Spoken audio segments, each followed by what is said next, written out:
नमस्कार, मी अनिल उपाध्ये. शिवसिद्ध बातमीपत्रात आपलं स्वागत आहे. पाहूया आजची बातमी. हातकणंगले तालुक्यातील रुकडी जिल्हा परिषद मतदारसंघातून अपक्ष उमेदवार म्हणून शिवसेनेचे उपजिल्हा प्रमुख, लाडकी बहीण योजनेचे तालुका अध्यक्ष अविनाश सहदेव बनगे यांनी उमेदवारी दाखल करून प्रचारात आघाडी घेतली आहे.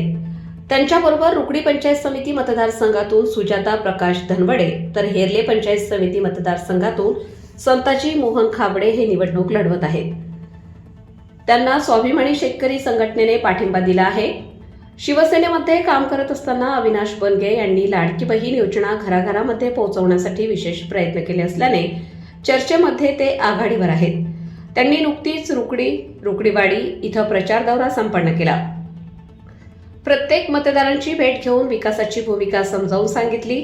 आपली उमेदवारी सर्वसमावेशक असल्याचे आणि समाजातील सर्व घटकांना घेऊन जाणारे असल्याचे बनगे यांनी सांगितले. रुकडी मतदारसंघामध्ये नेते एका बाजूला आहेत तर कार्यकर्ते एका बाजूला आहेत. ही निवडणूक कार्यकर्त्यांची असून कार्यकर्त्यांनी निकाल आपल्या बाजूने लावण्यासाठी अनेक व्यूह रचना रचल्याचे चर्चेत येत आहे.